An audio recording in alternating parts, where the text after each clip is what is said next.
Assalamualaikum warahmatullahi wabarakatuh. Ketemu lagi dengan saya di pelajaran IPA.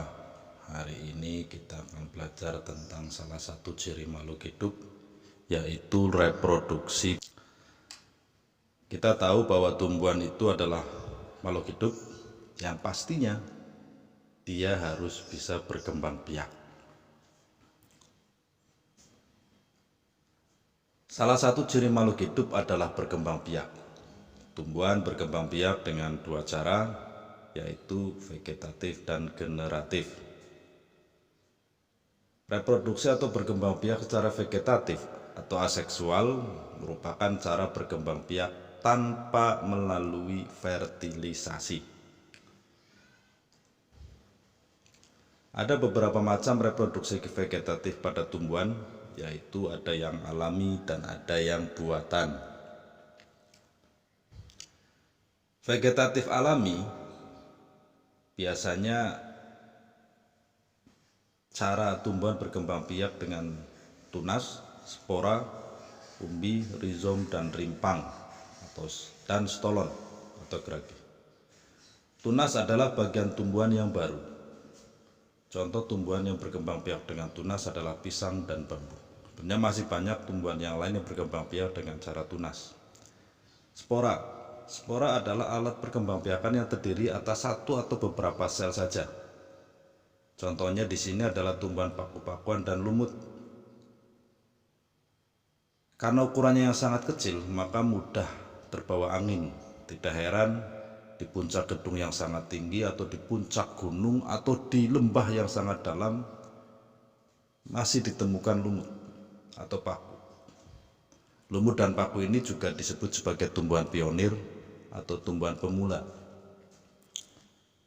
karena ukuran sporanya yang sangat kecil sehingga mudah terbang terbawa angin atau air, atau bisa saja terbawa oleh hewan. Umbi adalah akar atau pangkal batang yang membesar. Umbi dibedakan menjadi tiga, ada umbi akar, umbi batang, umbi lapis. Ubi, singkong, kentang, wortel adalah contoh yang berkembang biak dengan cara umbi.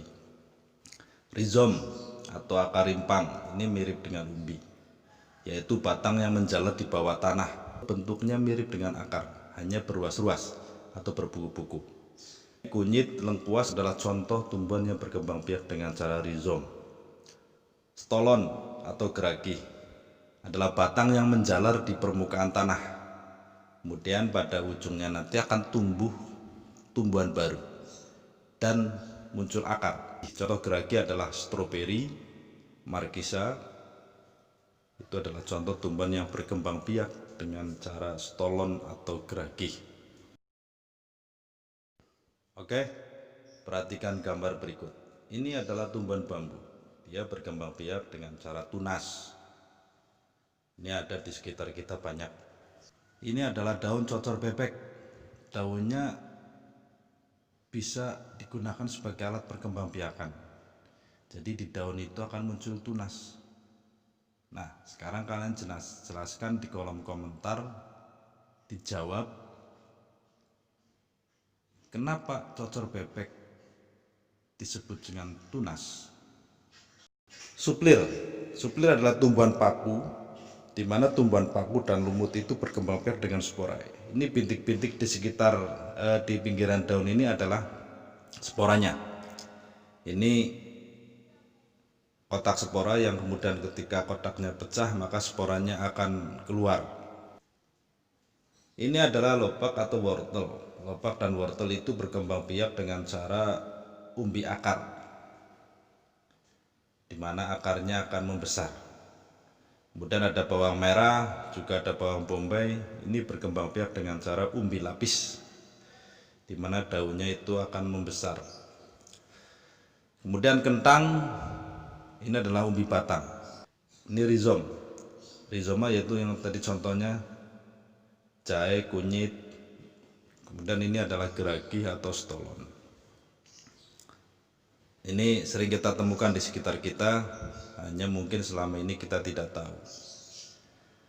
Kemudian ada perkembangbiakan vegetatif buatan atau dibantu oleh manusia. Ada 3 macam: stek, cangkok, dan okulasi. Stek adalah memperbanyak tanaman dengan cara memotong bagian tanaman kemudian ditanam di dalam tanah. Maka nanti potongan itu akan tumbuh menjadi tumbuhan yang baru.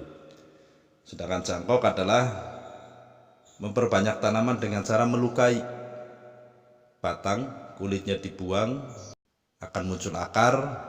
Setelah muncul akar baru dipotong dan ditanam di dalam tanah. Rata-rata tumbuhan yang cangkok ini yang bisa dicangkok adalah tumbuhan yang berkayu, berkambium. Ini biasanya kelompok tumbuhan dikotil. Yang ketiga adalah okulasi atau tunas tempel, yaitu menempelkan tunas pada batang pohon yang lain tapi jenisnya sama. Biasanya yang ditempel adalah tunas-tunas dari bibit unggul. Di sini contohnya tumbuhan yang berbuah baik dipadukan dengan tumbuhan yang berbatang kuat. Biasanya tumbuhan yang menggunakan okulasi ini adalah durian. Demikian reproduksi vegetatif pada tumbuhan. Untuk reproduksi generatif pada tumbuhan akan saya jelaskan berikutnya. Assalamualaikum warahmatullahi wabarakatuh.